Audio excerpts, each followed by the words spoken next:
the streaming TV service dedicated to exploring the cutting edge of metaphysics, ancient wisdom, and the unexplained. 5,000 years of wisdom on demand. Get your first month for only 99 cents. Visit Gaia.com/Jim. That's Gaia.com/Jim to see what's happening on the largest consciousness media streaming platform in the world. Thanks, Gaia.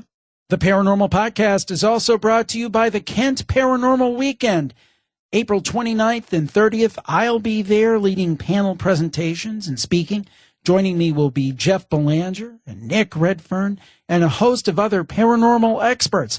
I hope you will join us there in Kent, Ohio. And you can find out more information at thekentstage.com. That's thekentstage.com. See you there.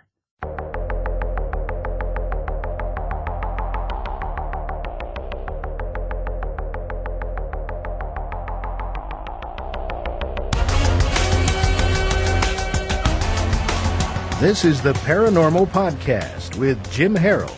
Welcome to the Paranormal Podcast. I am Jim Harold and so glad to be with you. And thanks so much for all of your support of the shows. If you enjoy what we do, please rate, review, and most importantly, subscribe through Apple Podcasts or iTunes or wherever you listen. Hit the subscribe button because that really does help move us up the charts.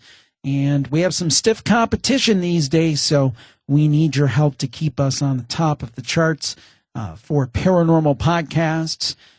Probably the originator, seeing that is the Paranormal Podcast back in 2005. So we want to stay at the top of the charts, and we really need your help. So please do that if you can today.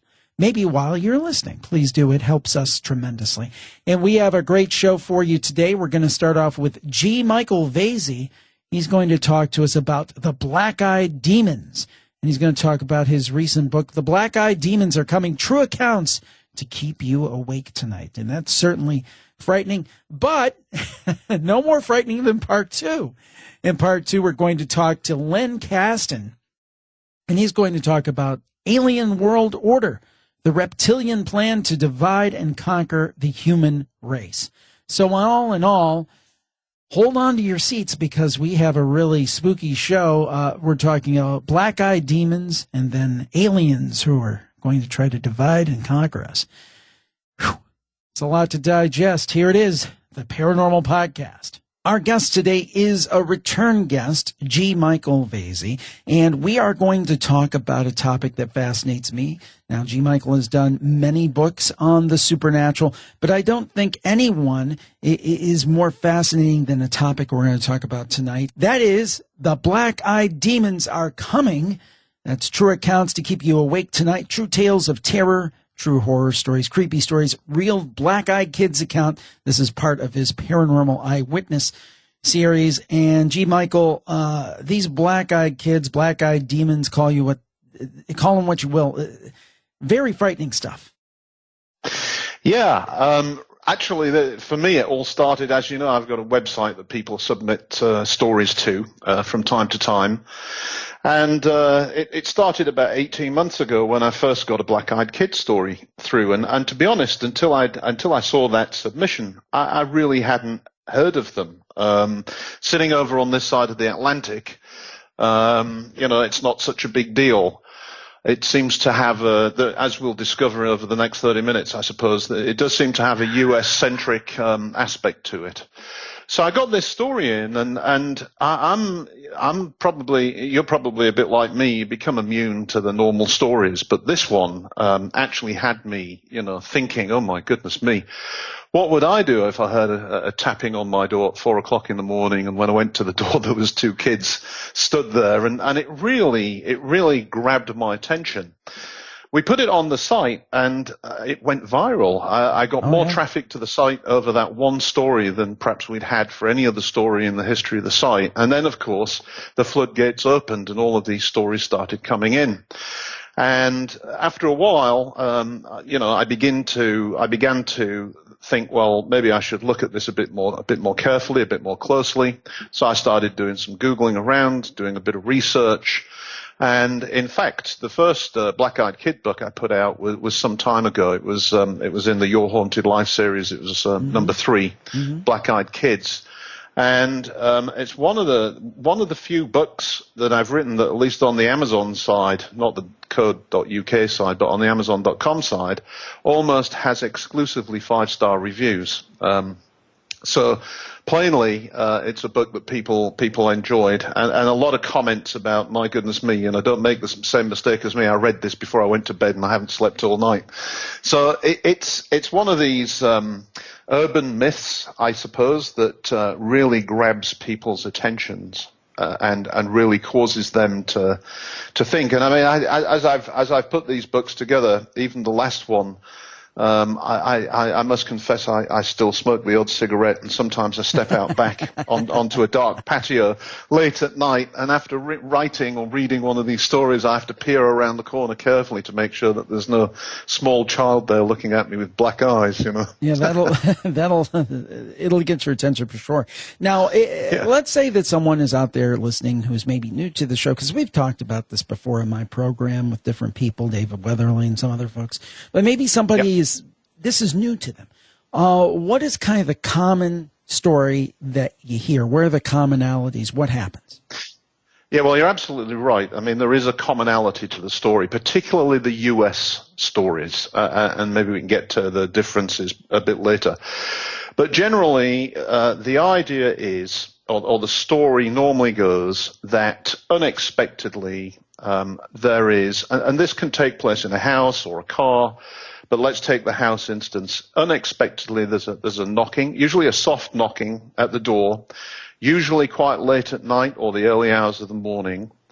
When the occupant gets to the door, they're already feeling a sort of sense of discomfort.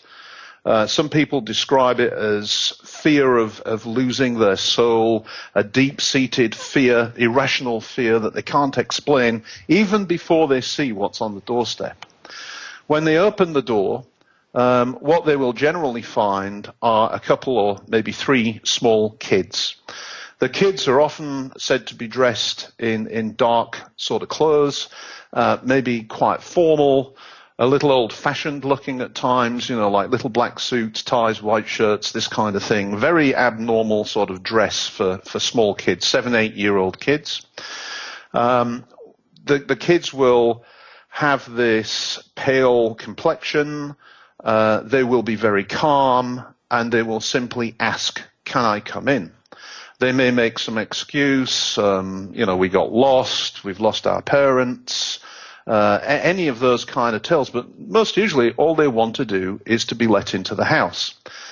The other aspect of this is that usually, although the person who's answered the door is gripped with irrational fear, sweating and not feeling very good, feeling almost as if the energy is being drained out of them, they don't notice the black eyes, because I suppose they're so stunned to find a troop of small kids stood on their doorstep at some early hour in the morning. And of course your natural instinct kicks in. Well, hell, why are some little kids on my doorstep? What's happened? Has there been a car crash? Have they got lost? What do I need to do? And yet I've got this sense of fear. And that's when usually they notice the black eyes. And when they notice the black eyes, that usually does the trick, and they will slam the door shut. The kids may continue to knock on the door, knock on the windows, ask to be let in, and the occupant will cower in fear, hoping that they'll go away. And that's usually the sort of storyline. There are variations on that. It could be you sat in your car and you're approached by a small child who asks, "Can you give them a lift somewhere?" But it's the same concept. Will you let me in? This irrational sense of fear, the fear of losing your soul or losing your life. And this storyline is repeated ad nauseum in different ways with different twists. Sometimes there are black-eyed adults with them on the other side of the street, perhaps. Sometimes the kids have been seen in the neighborhood, sort of watching the house for a few days. Sometimes adults show up and the kids get into a car and drive away. Sometimes the kids will say really kind of strange things like, "Can I use your telegraph?" as opposed to the telephone, which kind of, again, infers an earlier era. So those are all sort of like the things that are in the mix. And of course, the black eyes. I mean, Hollywood uses black eyes to denote demonic possession, and black eyes have always, I think, had that sort of inference throughout human history. A lot of the early, monsters in the woods had black eyes and this kind of thing. So that the pitch black eyes really frighten people. Now, so that's kind of the story. And the thing to me is that, and you kind of struck on it there, the reason I think that these stories resonate is you take the most innocent of Yes. the society, and your instinct is to help them and to be open to whatever they're saying, but then you have this sinister overtone. It's kind of like a thunderstorm, when cold air hits warm air, there's like this thunder. You're taking the innocent, and then you're taking something that's very sinister. It seems sinister and evil, and it's kind of clashing, and it's kind of creating this thunderclap of fear. Absolutely. So here is the question, because I don't think anybody really has an answer to this, but theories. I've heard things like they're kind of like mini Men in Black. Maybe they're from another time. Maybe they're shapeshifters of some time. Maybe they're, as in the title of yours, maybe they're demons and they're coming to steal your soul. What are some of the different theories about what the black-eyed kids and the black-eyed demons are up to? Well, all the above, and also that they're alien, they're possessed by aliens, possessed by demons, that they're from another dimension, or all of these kind of things. But I think if you really start to analyze all of the stories, and you broaden the search to look at the meaning of black eyes, how black eyes sometimes appear quite naturally in very angry humans. I mean, there are psychological accounts of people developing black eyes when they get very, very angry. And it's actually a condition that has a name. Don't ask me what it is, because I've forgotten, probably couldn't pronounce it anyway. But I think all of that comes into play. One of the other aspects often of the black-eyed kid or black-eyed person meeting is that they talk very in a sort of monotone. So there's also this hypnotic aspect. It's almost as if you're being hypnotized, and you want to do something which is let them in against your will. And that hypnotic aspect to it, I think, is also compelling. When I looked at this in the first book, and that's what the first book was a series of accounts and a kind of exploration of what might this phenomena be, I came to the conclusion that they are demons and demonic. And the reason for that was their eye color, their behavior, but more importantly, this let me in. Let me into your car, let me into your house. Because what this relates to is let me cross your threshold. And they say in sort of demonology and spiritualism that a demon needs your permission to enter your body. And so this let me in probably is taken as let me into your house, let me into your car, but the black-eyed kid is probably meaning let me in to possess you. Let me cross your threshold, let me take over. And what's really weird about this whole, we'll call it an urban myth for now, but what's really weird and what's really compelling is, of all the hundreds of stories that I've read, I've only ever read 2 in which they were let in.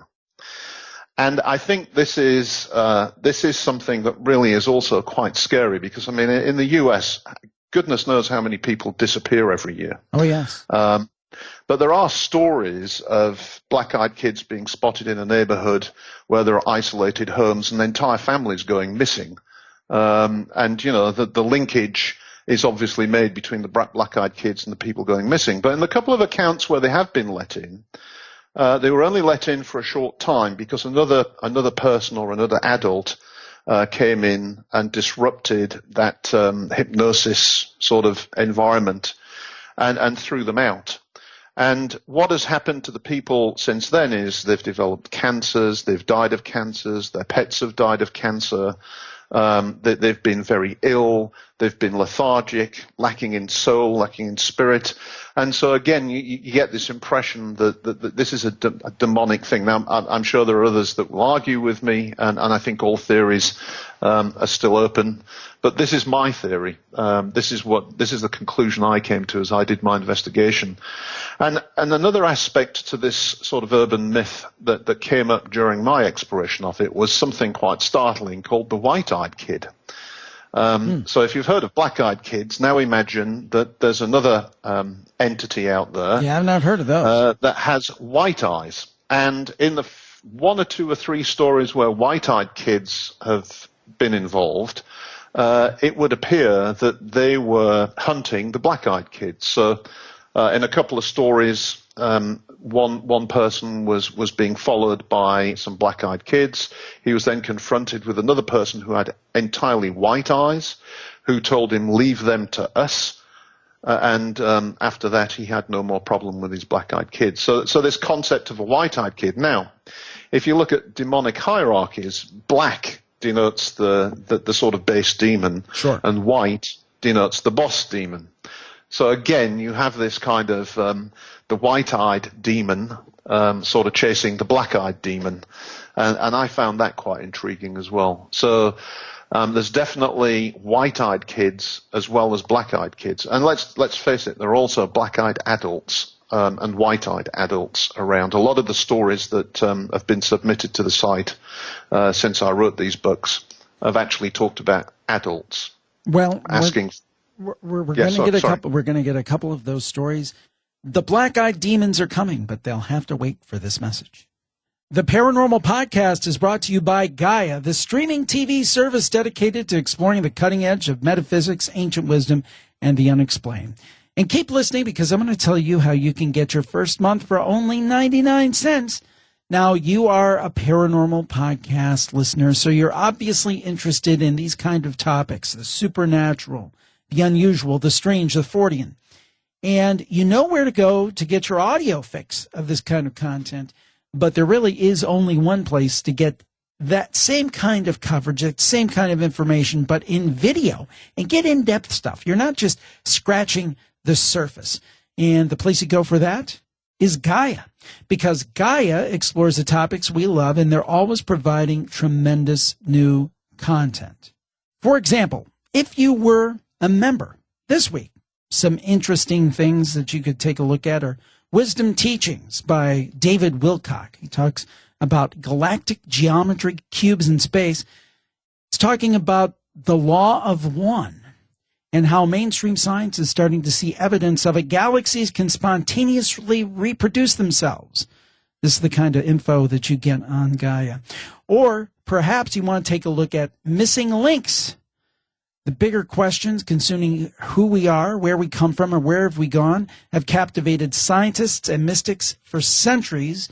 And Greg Braden's new show just this season, now all episodes are available of Missing Links. And the list goes on with shows like Buzzsaw and Beyond Belief and Truth Hunter by Linda Moulton Howe. There's always something new, always something exciting on Gaia.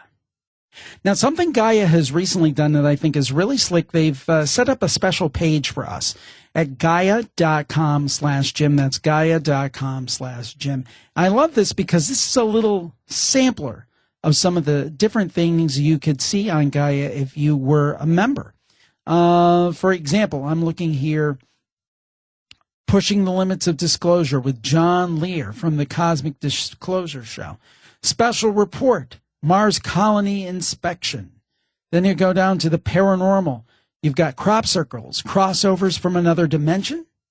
And then you've got a clip from Beyond Belief, Revelations from Remote Viewing with Lynn Buchanan. And then another clip here, Contact Has Begun. Or Beyond the Conjuring with Andrea Perrone, and she's been on our shows before. There's a metaphysics section. There's secrets and a cover-up section. I love what they've done here. I kind of like it. I call a guy kind of a paranormal smorgasbord.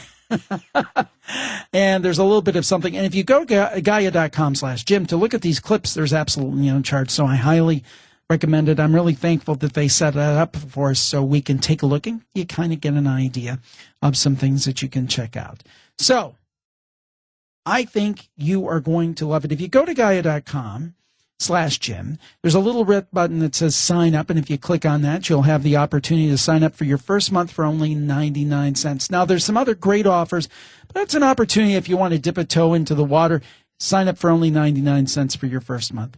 Gaia is great, and you're going to want to check it out. Visit Gaia.com/Jim. That's Gaia.com/Jim to see what's happening on the largest consciousness media streaming platform in the world.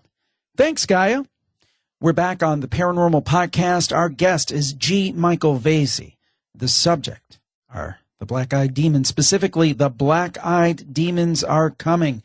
Now, fascinating subject, but we love stories on this show. Would you like to share one or two of your favorite stories that you've gathered over this time looking at this very, very strange phenomena? Yeah, one of the stories that actually isn't even in the books, it's been recently submitted, I found quite interesting, and this took place in London, where two ladies, two friends got on a tube, the metro in London, and one of them spotted a gentleman with black eyes, and it has all the elements where she was, very, very scared. Then she noticed the black eyes, was even more scared. The friend never saw a thing, and as she gets more and more panicky as the tube whistles through the underground there, and as soon as she can, she gets off. She's sweating, she's palpitating, she's scared. She's asking a friend, "Did you see him? Did you see him? Did he follow us?" And the friend saw nothing, never saw this person, never saw this entity, didn't experience any of the fear.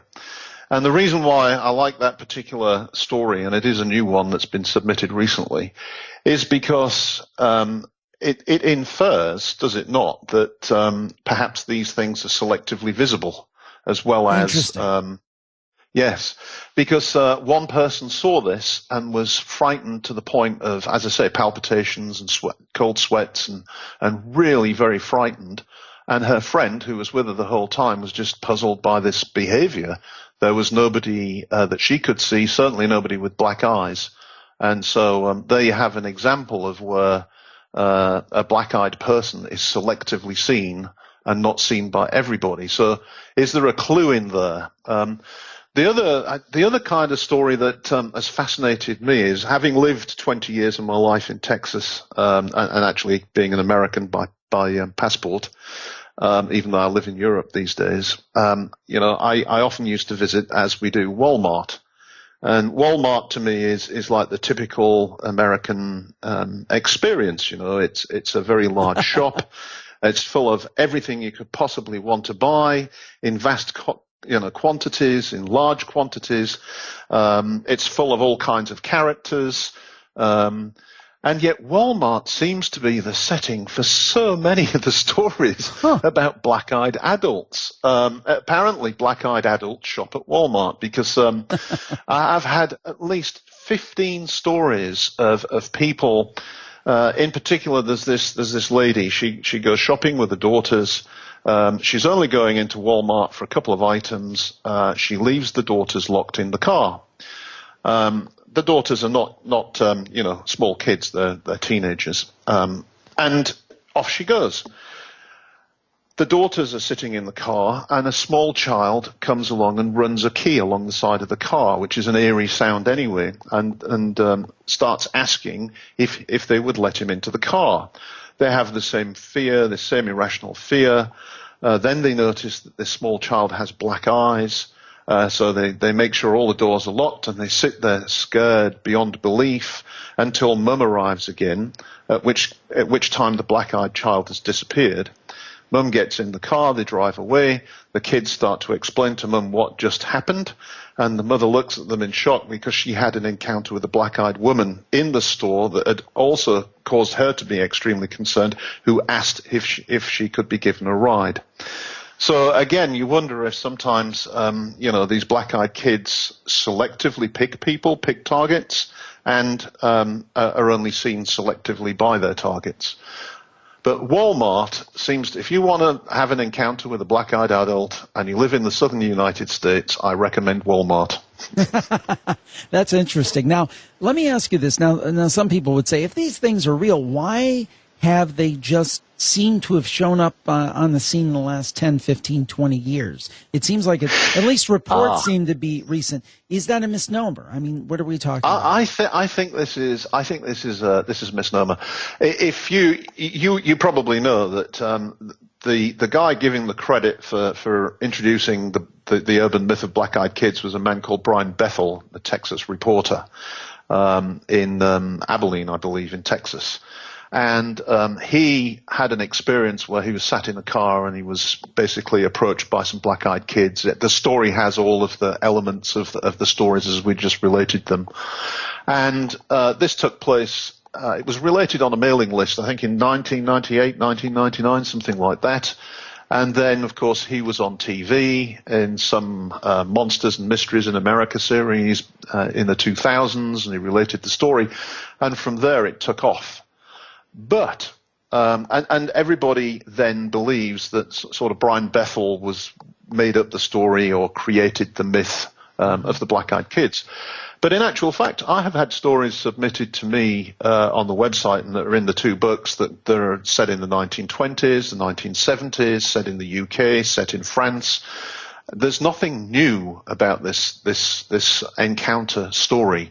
I think that Brian Bethel looked out because that was the time when the internet started to take off. That's when reality TV started to take off.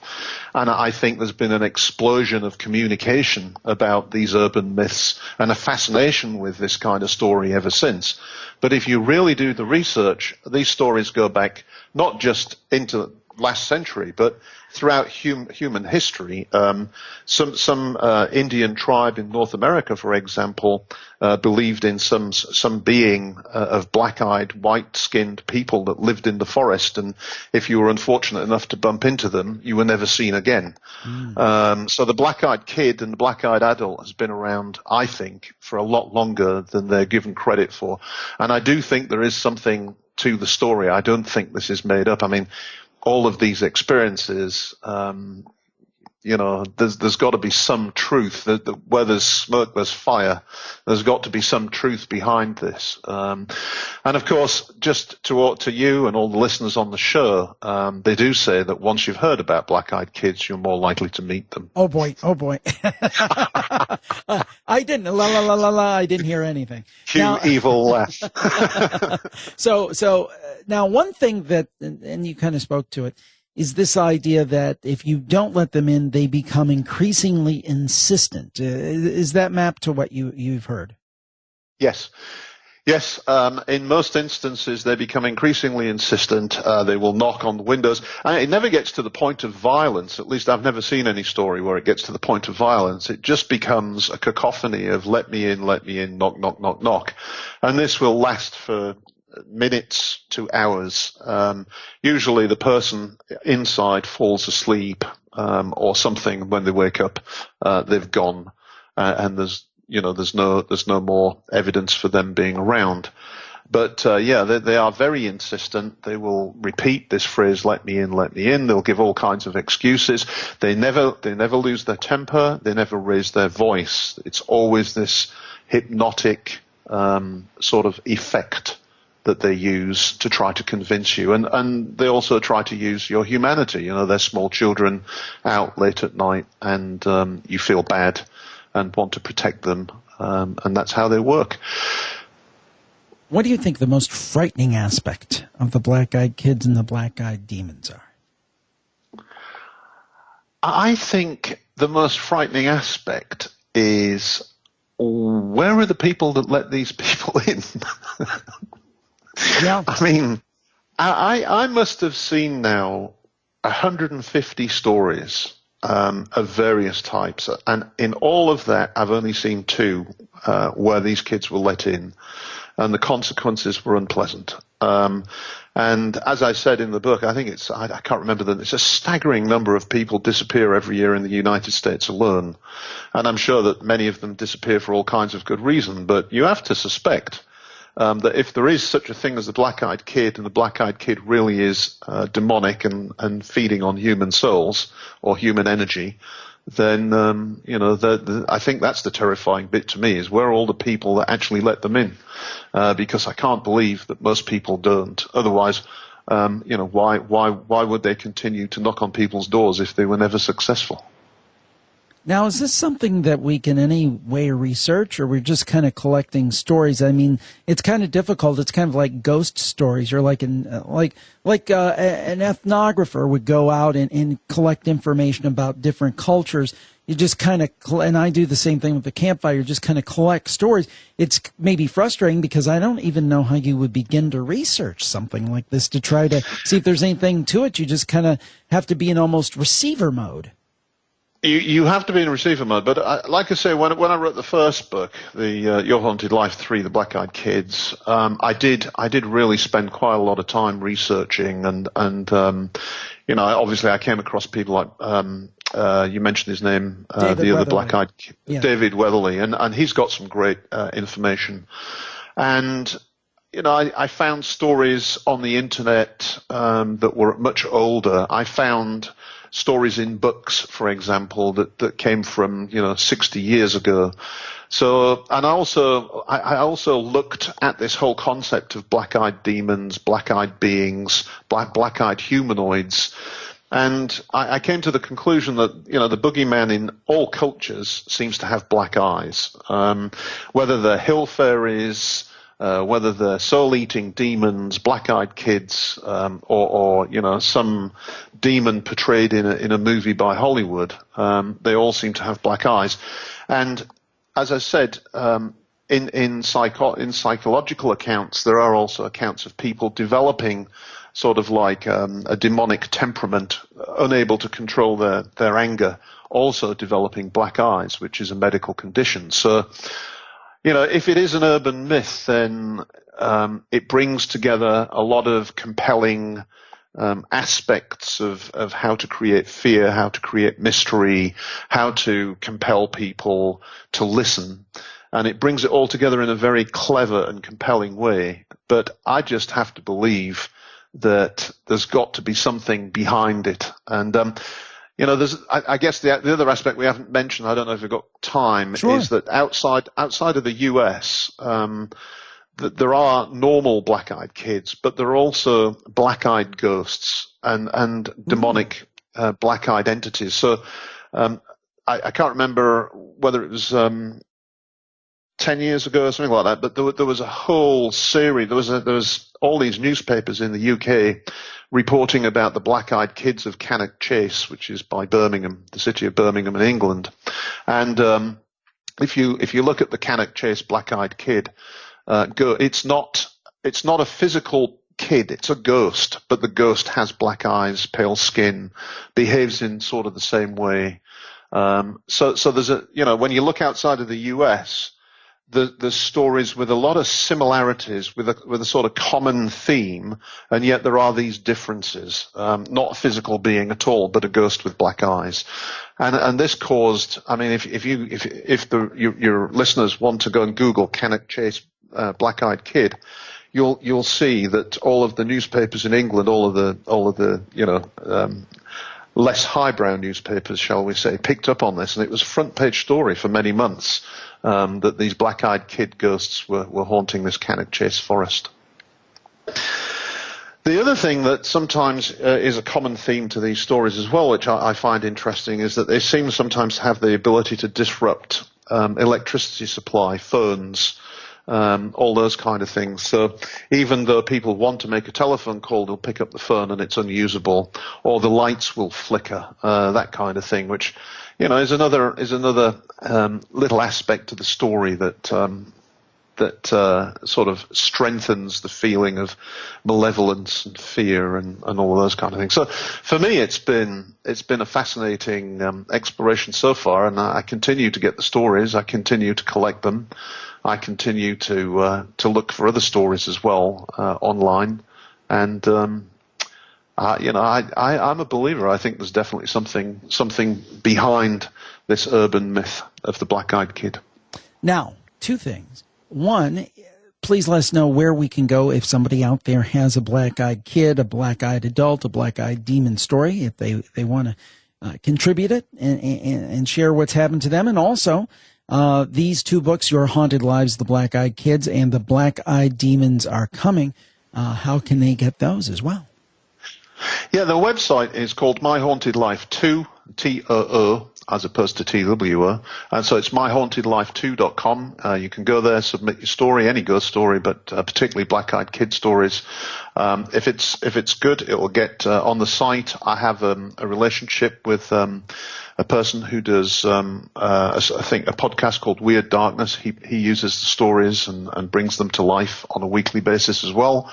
And if it's really very good, I'll actually send you a code to get an free audiobook. And the two books, of course, can be found on any Amazon website. Just put in G. Michael Vasey or put in Black Eyed Kids, and you'll see the two books pop up. I would recommend the first one to sort of get an introduction, because it's more of an expose. There are stories, but it's more a sort of research into the phenomena, looks at the history, looks at the other stories, looks at human legend and sort of the human psychological aspects of it. And then the second shorter volume is a new set of stories that have been submitted over the last, 9 months or so, the best of them anyway. Our guest has been G. Michael Vasey. We're talking about the Black-Eyed Kids. Thank you so much for joining us today. Always a pleasure, and wow, what a fascinating topic, and continued success in everything you do. Thanks, Jim. I always enjoy talking to you, and always like to be on the show. Thank you very much for the opportunity. Well, I certainly enjoyed talking to G. Michael Vasey and the Black-Eyed Demons. Wow. You know, that's a subject, black-eyed demons. Some people call them black-eyed demons. Some people call them black-eyed kids. I call them terrifying.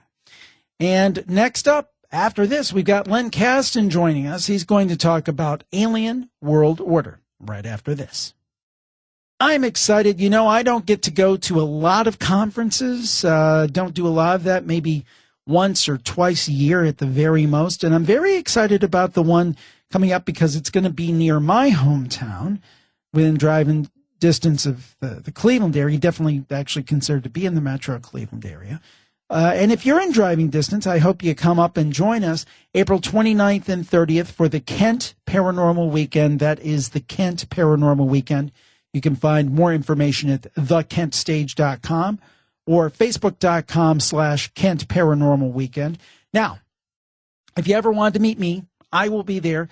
But more importantly, we have other great folks. Jeff Belanger, you know him from many books, his work on paranormal television, his own show, 30-odd Minutes. Then we've got the great Nick Redfern, who's written multiple books on UFOs and cryptids and all host of The Fortean. Housewives will be there. And many other ghost hunting groups and experts. We're going to have panels. I'll actually be leading those panel discussions on Saturday and Sunday. And I'll be giving a talk of my own about the Campfire Show and some of my favorite stories we've ever done. And I really recommend, if you're in driving distance, you come up and see us. It's April 29th and 30th. Very reasonable pricing. There's even a ghost hunt on one evening that's optional. You could pay a little extra and participate in that. But I think this is all going to be great fun. It is the Kent Paranormal Weekend, April 29th and 30th. You can get more information at thekentstage.com. That's thekentstage.com. And I hope to see you there. Some people believe that aliens are our space brothers. Well, that's not the perspective we're going to talk about today. We're going to talk about Alien World Order, the reptilian plan to divide and conquer the human race. It's a new book out by our guest, Len Kasten, and I can't wait to dive into it. And Len is a great guest. He's been on the program before. He is a UFO researcher and freelance writer. He is a former member of the National Investigations Committee on Aerial Phenomena and the Mutual UFO Network. A feature writer with more than 50 published articles in Atlantis Rising and New Dawn magazines, and the author of The Secret History of Extraterrestrials and Secret Journey to Planet Serpo. He lives in Arizona. Len, welcome back to the program. Hi, Jim. Nice to be with you. I mean, that is an explosive title, Alien World Order. the reptilian plan to divide and conquer the human race. So you believe this is a very real thing and a very real threat? Absolutely. I sure do. So how did you kind of go down this particular rabbit hole? I mean, it's an explosive claim, and you obviously are very well steeped in UFO research. What got you going down this road and got you to this particular conclusion that this is going on? You know, Jim, when I was a kid, I always felt like somehow the human race was controlled and enslaved in some way. I always had that feeling. It was a subconscious thing, but I knew we didn't have true freedom, even at the age of like 14. And slowly but surely over the years, as I did more and more UFO research, I began to understand that we were being controlled. And I wrote about that in my first book, Secret History of Extraterrestrials, in the introduction. So that's now. Then thanks to David Icke's research, I began to see the whole picture, and then further research and further conversations, and began to understand what's going on. And so I decided it was necessary to write about it. Is it fair to say that there are kind of good aliens and bad aliens, and the bad aliens want to enslave us and put us under their thumb? The phrase, the terms good and bad don't really apply, because the reptilians don't really know that they're bad, and they don't understand that they're bad. All they know is they want to dominate every civilization that they contact. They really do not have anything that we would recognize as affection or a heart chakra, any of that. That doesn't exist in their DNA. So to say that they're bad would be a misuse of the word.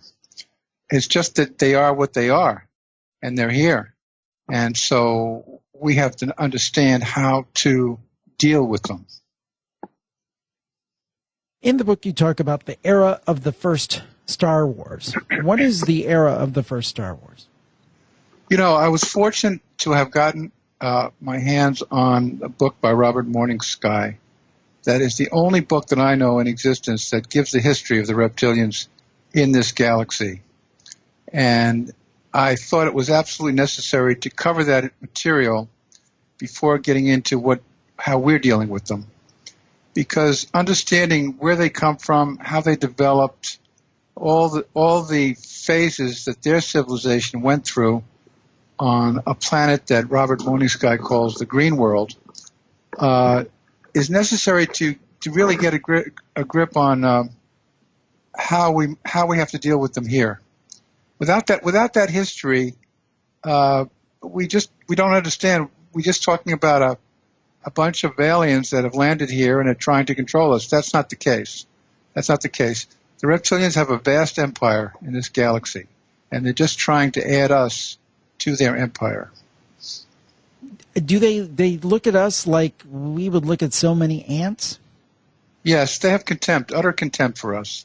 They really do not respect us at all. But the truth of the matter is that we are truly superior to them, and at some level they understand that, and that's why we're a great threat to them. Now, you said they're here. How long have they been here, and how prevalent are they? They've been here much longer than we have. According to Stuart Swerdlow, and I'm using Swerdlow as a source and a reference because I think he's got the truth of this whole thing, because he's had personal experiences with them at the Montauk site, Montauk, Long Island, from the age of 7, I believe. And so I think he knows, and according to him, they have been here in this solar system approximately 1 million years, 1 million years. They came here about 1 million years ago, and they were the ones that first settled this planet.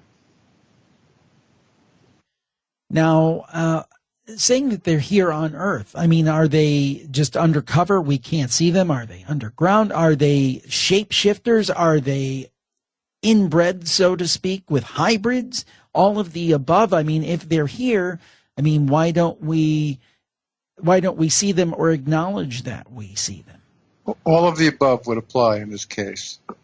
They were originally they originally dwelt on the surface of this planet when they first came here. In fact, when they arrived, according to Sverdlov, when they arrived in this solar system, the Earth was totally a water planet. It was covered almost entirely by ocean. And they had the technology and the power to actually move this planet further out into the solar system, and they dried it out, and two continents emerged. One was Lemuria, we call Lemuria. The other one was Atlantis, and they colonized Lemuria around 300,000 years ago. And they lived on this planet for many thousands of years before the humans appeared. Now, when we say reptilians, what do they look like? I mean, and I'm assuming, as we said, they can take multiple forms, but in their truest form, what do they look like? Well, if you read the book, then you know what Robert Morningsky says about how they look. They are, over the years, they're not looking so scaly and reptilian anymore. They have developed more of a human form. They're humanoids. They have 2 arms and legs, head, and they were originally more like a crocodile in appearance, but they've now refined that over the evolution, through many, many thousands of years of evolution. They've refined that. And Morningsky says they even look attractive now, but they basically look like reptilians. They do not have lips like we do them. When their mouth is closed, you can't even see, it's just a slit. They have teeth. Their teeth are very sharp, and which they use to rip flesh, of course. And they have green, scaly skin, and they have the classical slit eyeballs. So they look reptilian, clearly, and you never mistake them. So why don't we, if they're here, why don't we see them walking down the street or saying, "Oh my goodness, what is that?" I mean, what are they doing to mask themselves and to cloak themselves?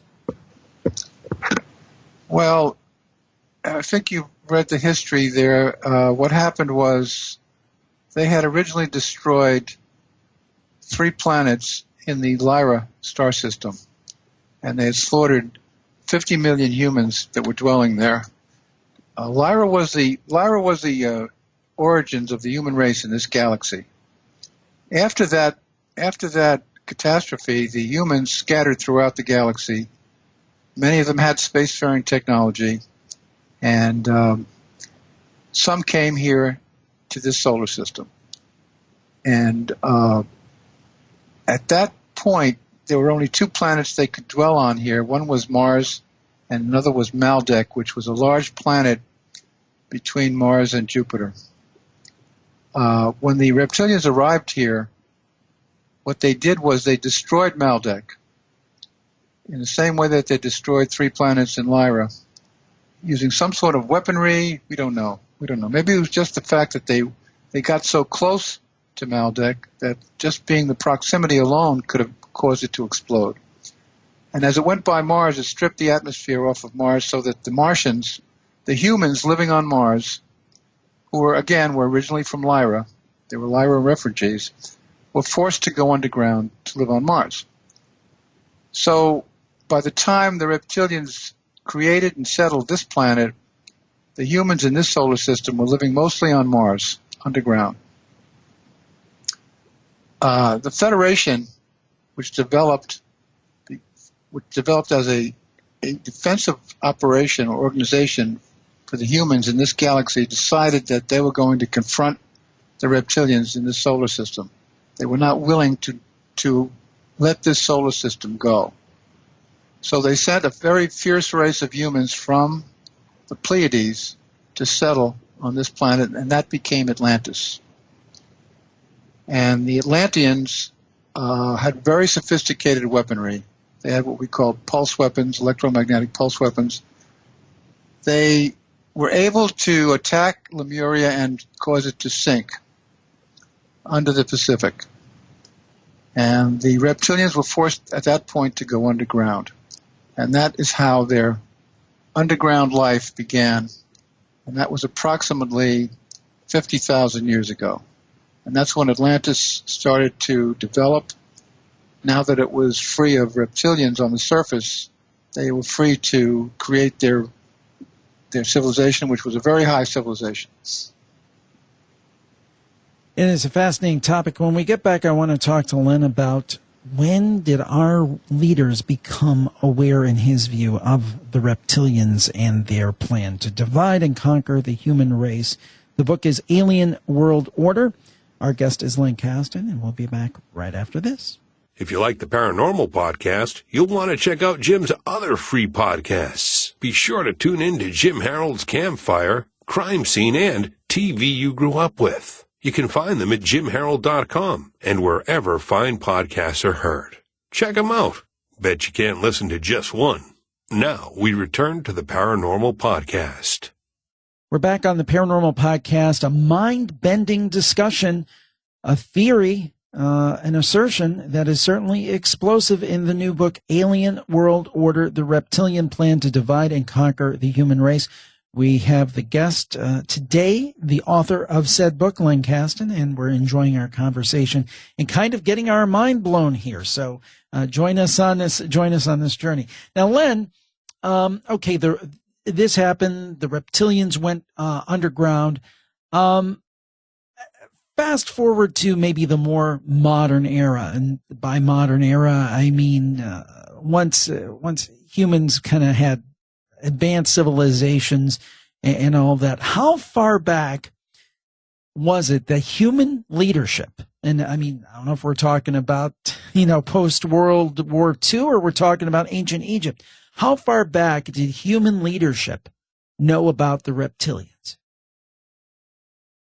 I say as far back as you want to go, really. They were not known they're not known completely in terms of their educational systems so that it could be taught to their children, but many of the human leaders knew about the existence of the reptilians. But the reptilians are very, very smart, very clever. They stay underground, and they know that if they appear in their original form on the surface of the planet, they would, of course, be scary creatures. So they stay underground. Now, we have to talk about Atlantis. Atlantis is the key to the whole thing. Okay. Because the Atlanteans knew about the reptilians, and they knew they were underground, and they knew they had to keep them there. And so there were many wars that broke out between the two civilizations for a long time. And the Atlanteans were very powerful. They had powerful weaponry. They even had atomic energy. So the reptilians had to stay underground, and they did for a very long time. But they did what they always do to conquer a planet. They hybridized the surface dwellers. That is to say, they would abduct them, they would use their DNA, mix it with theirs, so that they could actually function on the surface as hybrids, and they would not be recognized as reptilians. And that was how slowly, over many, many years, thousands of years, the Atlanteans were basically conquered, and Atlantis sank beneath the waves of the Atlantic. But those humans on Atlantis were not the same humans that we recognize today. So we have to discuss that too. Well, tell us the differences. Well, those humans were very advanced. They were direct descendants of the Lyrans. They had very sophisticated technology. They had very sophisticated spirituality. They were tall, shining beings, not like we are today. And they were, of course, their technology and their science was very advanced. So that was not the human race that we now call Homo sapiens sapiens. That was a different human race from a different star system. And when Atlantis sank, that was more or less the end of that particular civilization. Although some of them had already migrated all over the planet to South America, Central America, and to Tibet and places like that. And they stayed hidden. The Federation decided that in order to keep peace on this planet, it was necessary to convene a council. And the council was convened on the planet of Hitona, which is in the Andromeda galaxy, at which point it was agreed that they would create a new race here that would be mostly human, but would have some reptilian DNA. That was the agreement. And that's what we call the Garden of Eden. That happened about 50,000 years ago. Uh-huh. We are the descendants of that race. That is the human race to which we belong. So we're partially reptilian. Yes, we are. We have the reptilian brain. It's the deepest brain in the brain, and it's overlaid by the mammalian brain and the rational brain. But it's the reptilian brain, which they insisted on, that before they would agree to it, that unless we had reptilian DNA, they would not agree to the arrangement. And so that's the way it was done. And that part of our brain is what makes us so contentious and warlike in many ways. So the reptilians at this point, I think, if you accept the premise that there are reptilians, if you look at any kind of aggressive society or civilization, warlike civilization, or in this case species, you kind of give them an inch and they take a foot. I mean, you just look at Nazi Germany, and I know that plays into this too, and we can talk about that a little bit. But you sign up. They invade one country, you sign a peace treaty, you're not going to go any further, and then they go further. Or you can even talk about America in terms of the Native Americans and what happened to them. They went so far, they signed a treaty, and then they ripped up the treaty and it went all the way to California. So I guess I'm saying that it sounds like to me. And today, look at North Korea. So it sounds like to me they made this deal, but never really intended to keep it. They intended to keep trying to progress and progress and progress. Am I right? Yes, exactly. The reptilians have there's never been an agreement with the reptilians that they haven't broken. And that was mostly very, very clearly shown by their protege, Hitler, who never ever kept an agreement he made.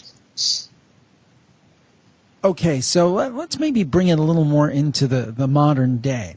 Now, when many people have these kind of abduction scenarios, we believe that they are from out there. Medical experimentation, all of these different things. But is it possible in some cases, is it true in some cases that it's not from up above, but down below? Absolutely. Absolutely. It is from down below. But you see, they do have the ability to continue to do space travel. They can leave from any number of openings that they have. Antarctica is a good example. They have a very large colony under Antarctica, and that's why they invited Hitler and the Nazis to build their refuge there, adjacent to theirs. They can leave this planet, but we can't, really. They can travel to their home planet in Draco and continue to supplement their forces here anytime they want, but we can't because they put a blanket over us, and we have been kept from traveling to the stars. We could have been traveling to the stars a long time ago if it hadn't been for that. So when people are abducted by spacecraft, they could have come from below, they could have come from above, but more than likely, they've come from below. Now, let's talk about maybe the World War II era. Was it basically the Nazis in league with the reptilians against the Allied powers? I mean, how did that work? Why did the reptilians say, those Nazis, that's something that they wanted to align themselves with? I mean, why was there this kind of alliance? What spurred it? And talk to us about that, because I think that's extremely creepy. Yeah, before we discuss that, though, we have to get into the subject of the Illuminati. Okay. Those are humans that have a very large percentage of reptilian blood. They were hybrids that were created by the reptilians, part human, part reptilian, but mostly they don't have a human soul, put it that way. They're really aliens. So, and they're able to shapeshift. A lot of the Illuminati are able to shapeshift, which is to appear human when they need to. The Illuminati are running our planet, essentially. They run the media, they run the banks, they own all the wealth on this planet. Everywhere the reptilians go in this galaxy, and they now control approximately 21 star systems, they create central banks, because a central bank gives them the capability and the flexibility to endorse certain causes and to destroy certain causes. And that means that they can use the money to start a war whenever they choose to. And so that's what they did. That's what World War I and World War II was all about. But before that, they were using religion. And I made that point in the book, that their first attempt to control humanity was through religion. And when that failed, that's when they turned to war. And so for that Nazi reptilian league, how did that come about? Well, the reptilians used, through the Illuminati that they had under their control, they created the fascist philosophy and the fascist powers in the three countries that we know about, Italy, Germany, and Japan. And they made sure that the emperor of Japan, whose bloodline they knew about going back all the way to the 6th century, they knew he was under reptilian control, and so was Hitler, because Hitler was really basically a Rothschild, and the Rothschilds are known to be reptilian. So that's how they did it. In World War I, it was through the Kaiser, who also had blue blood. What we call the blue bloods were really people with a high degree of reptilian blood, because they had a high copper. Their blood had a high copper content, so we call them blue bloods. And they ran Europe and the world for a long time. Now, where did the U.S. and the Allied powers come down on this? In other words, during the Second World War, to your mind, there was this league of the reptilians and the Nazis. Were the Allied powers aware of this, and did they have, ET allies of any type, or was it basically the Allies versus the Nazis, the Japanese, the Italians, and the reptilians? The Federation, which includes the Pleiades and the Pleiadians and the Andromedans and the Procyon, they, of course, were on our side, but they couldn't do it for us. The Pleiadians did meet with Roosevelt. I believe according to Al Bielek, representatives of the Pleiadians met with Roosevelt on the Missouri in mid-Pacific in 1933. That's speculation, partly speculation, but Bielek was very accurate about a lot of things. Yeah, he did a lot of work on the Philadelphia experiment, correct? Yes, he did. Yeah, he did, and he was a very smart guy and very much involved in all of this. But the fascist movement was an attempt to take over the planet and enslave it through the Illuminati. It was an overt attempt to enslave the human race. I mean, if you look at what happened at Auschwitz and all the concentration camps, that would have been the entire planet if they had won. The entire planet would have looked like Auschwitz. Okay? And the reptilians would be in control. They failed to do that because we had some very strong allies on our side, and we had some very smart people on our side. And the Pleiadians helped us in any way they could. And the Andromedans helped us any way they could, but they couldn't do it for us. We had to do it ourselves. And thanks to the bravery of the American soldiers, the American military, we were able to prevail. Thank God for that.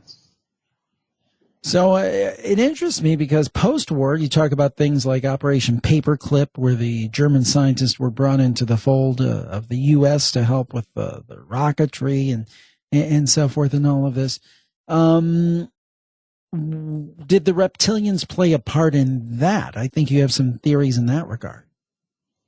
Well, the reptilians were behind the Nazis from the beginning, and they shared an underground facility in Antarctica from 1938 on.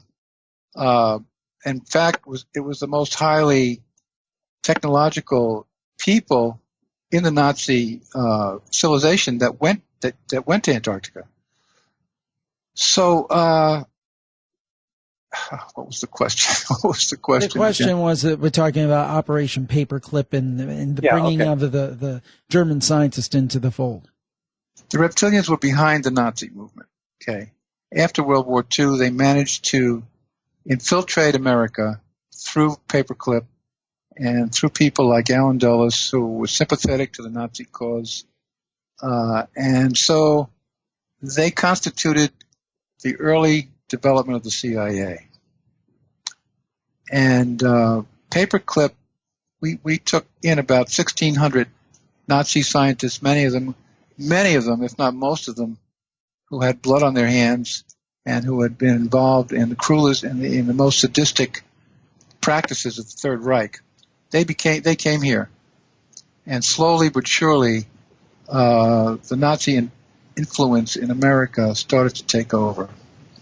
Now, Ike was aware of all of this, Eisenhower, but there was nothing he could do about it. But he did warn us in that speech he made in 1961 about the military-industrial complex. And we should all go back and reread that speech because it's very important, very apropos.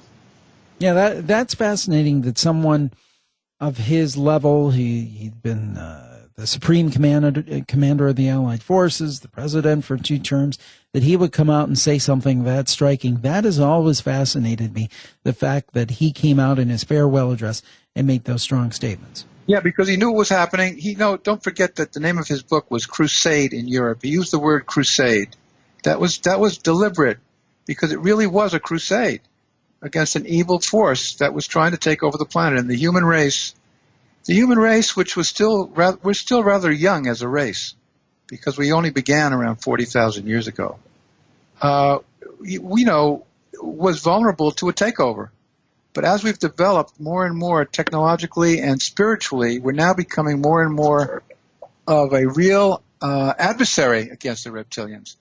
So that kind of a takeover is no longer possible, because the human race has expanded its consciousness now, and they're going to have to take a whole different attack, whole different viewpoint in order to conquer the human race at this point. So seeing that, what is their plan today? I mean, seeing that humanity has evolved in terms of technology and hopefully spiritually, in your view, these reptilians who are, out to get us, how are they going to do it? What do you think their battle plan is? They do it like they've done it in 21 other star systems. They hybridize. They abduct humans. They mix their DNA with the reptilian DNA. They become hybrids, and they have created millions and millions of hybrids already all over this planet. And they're walking in our cities. They're walking in all of our civilization, in our entire civilization. The book to read about that, the best resource on that, is the book Walking Among Us by David Jacobs. I would recommend that book highly.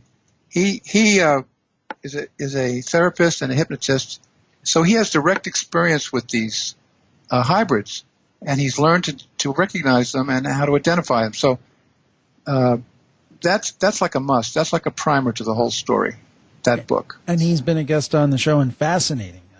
Very interesting. David's a great guy, and he's very, very smart.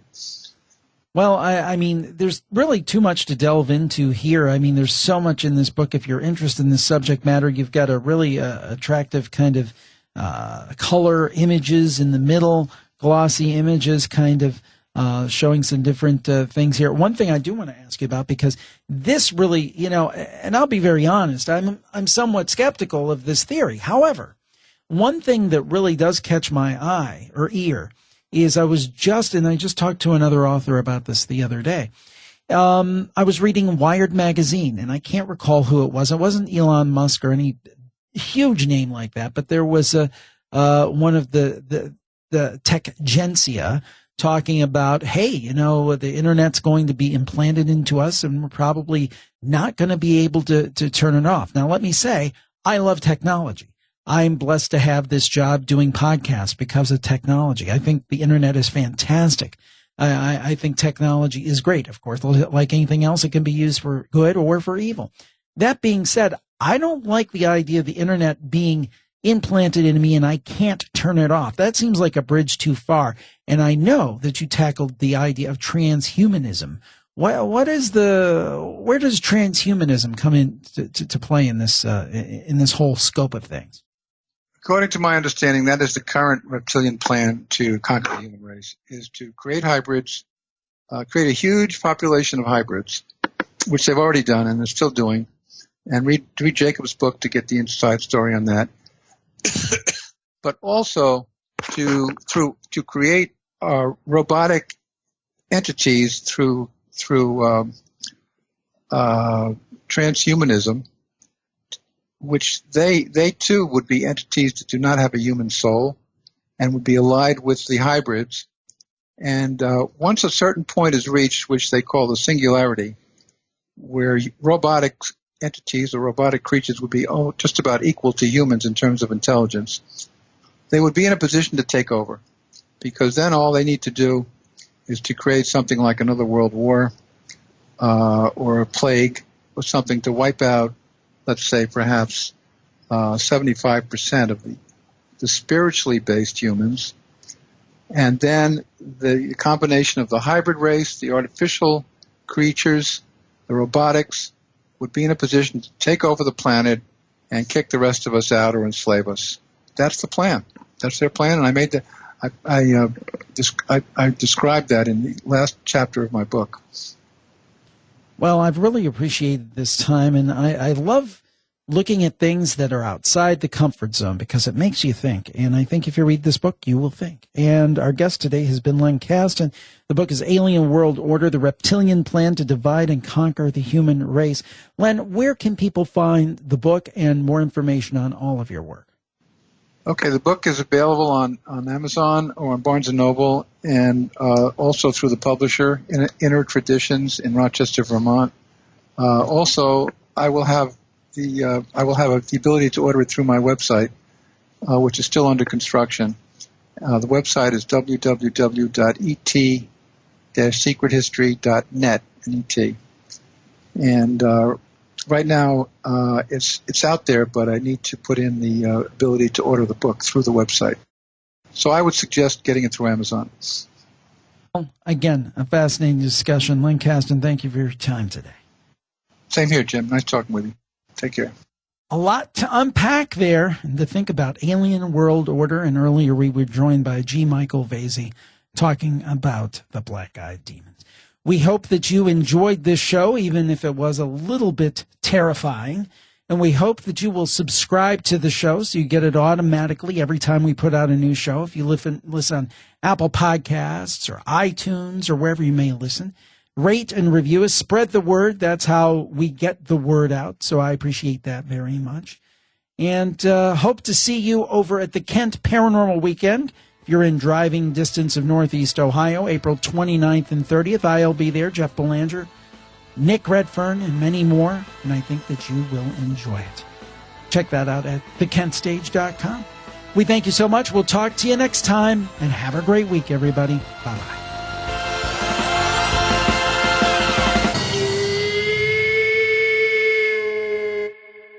Now for the legal disclaimer. We do not accept money from publishers or content producers in exchange for interviews. However, as with most media outlets, in the majority of cases, we do receive complimentary copies of books and DVDs that we feature on our podcasts. Your purchases of books, DVDs, and other items via our Amazon.com links benefit Jim Harold and JimHarold.com and help us continue our programming. The sponsor messages you hear on the programs are paid endorsements, although we really do like them.